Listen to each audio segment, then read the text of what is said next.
तो हेलो भाई लोग, welcome back to my channel. मेरा नाम है राजीव यादव और आज हम इस एफपी ड्रोन की बिल्ड वीडियो को पार्ट 2 कंटिन्यू करेंगे, जिसमें हम थोड़ी बहुत इसकी बीटा फ्लाइट में फ्लैशिंग और प्रोग्रामिंग करेंगे। तो बिना आप लोगों का ज्यादा टाइम वेस्ट करते हुए इस वीडियो को स्टार्ट करते हैं। तो भाई लोग, अब हम सबसे पहले अपने बीटा फ्लाइट कॉन्फ़िगरेटर को ओपन कर लेते हैं और हम अपने एफपी ड्रोन जो है उसे कनेक्ट कर लेते हैं हमारे लैपटॉप से।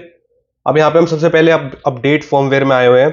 फर्मवेयर फ्लैशर में एक चीज का ध्यान रखना, आपको इंटरनेट से कनेक्टेड होना पड़ेगा ये सब प्रोसेस को करने के लिए।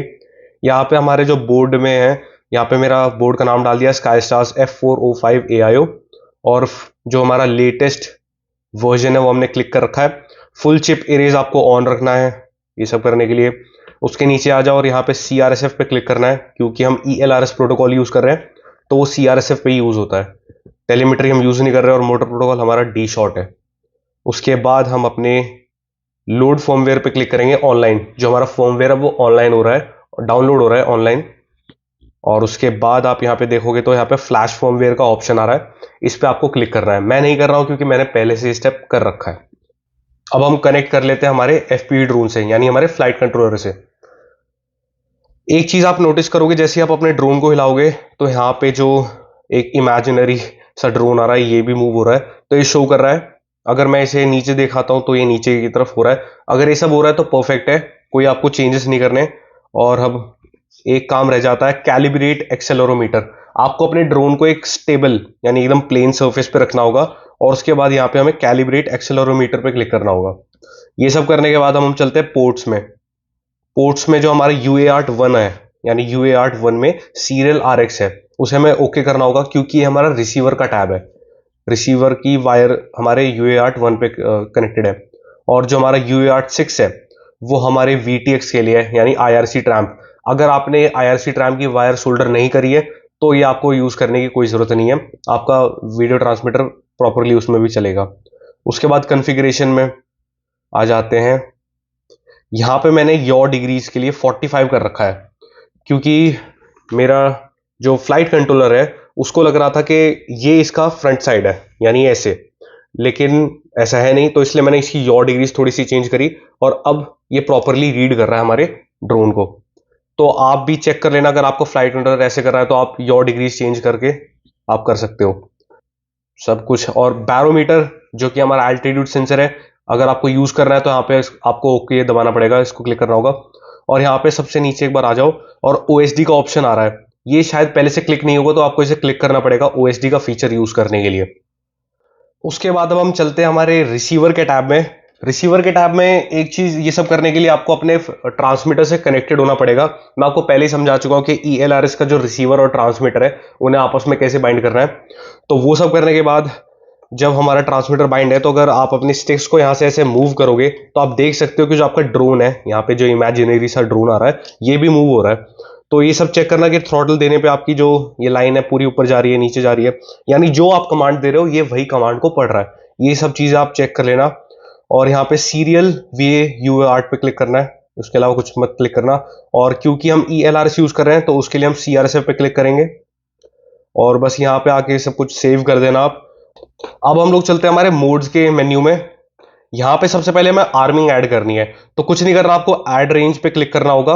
और ध्यान रखना, ये सब करने के लिए आपका ट्रांसमीटर रिसीवर कनेक्टेड होना चाहिए। उसके बाद ये ऑटो पे यहाँ पे आप देख सकते हो है, कुछ नहीं करना, जो भी आप चाहते हो बटन आपका यूज हो आर्मिंग के लिए उसे क्लिक कर दो। फॉर एग्जाम्पल ऑक्सिलरी 1 स्विच हमारा है, और इस स्लाइडर को उस एरिया में ले जाओ। अब जैसे ही मैं अपने स्विच को वापस हटाऊंगा तो अब ये जो पॉइंट आप देख सकते हो येलो सी डॉट है, ये वापस जा चुकी है, मतलब हमारा ड्रोन अब अनाम हो गया है, आर्मिंग से हट गया है। अब मैं इस बटन को दबाऊंगा और ये रेंज के अंदर चला गया, येलो रेंज के अंदर, तो हमारा ड्रोन आर्म हो चुका है।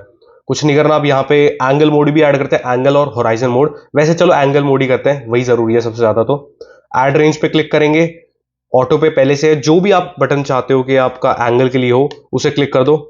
फॉर एग्जाम्पल मैं ये वाला बटन चाहता हूँ, ऑक्सिलरी 2 हमारा, और इस स्लाइडर को मैं उस एरिया में खिसका देता हूँ एक बार, ताकि उसे पता चल जाए हम अभी एंगल मोड में है। और ये सब करने के बाद आप सेव पे क्लिक कर देना। तो भाई जो अब हमारा अगला स्टेप है, हमें मोटर्स के टैब में जाना है और हमारी मोटर्स की डायरेक्शन सेट करनी है। सबसे पहले आपको क्या करना है, एक चीज का ध्यान रखना, आपको बैटरी से कनेक्टेड होना होगा ये सब स्टेप करने के लिए। और प्रोपेलर्स को अटैच मत रखना, मैंने कर रखा है पर हमारी बात अलग है भाई। और उसके बाद हम यहाँ पे आ जाते हैं। एक चीज़ आप यहाँ पे देख सकते हो, जो आपका मोटर का चार्ट बना हुआ है, जो आपके ड्रोन का चार्ट है, उसमें क्लियरली इंडिकेट हो रखा है कि आपकी फर्स्ट और फोर्थ मोटर क्लॉकवाइज घूमेगी और आपकी सेकंड और थर्ड मोटर एंटी क्लॉकवाइज घूमेगी। तो अब हम यहाँ पे नीचे चलते हैं सबसे पहले, और यहाँ पे क्लिक करके रखना अंडरस्टैंड ऑल द रिस्क। और ये फर्स्ट मोटर है फॉर एग्जाम्पल, तो मैं इसे हल्का सा बहुत ऊपर की तरफ लेके जाऊंगा, और अब मैं मोटर को एक बार हाथ लगा के चेक करता हूँ कि सही डायरेक्शन में घूम रही है कि नहीं। ऐसे ही करके आपको अपने सारे मोटर्स की डायरेक्शन चेक करनी है।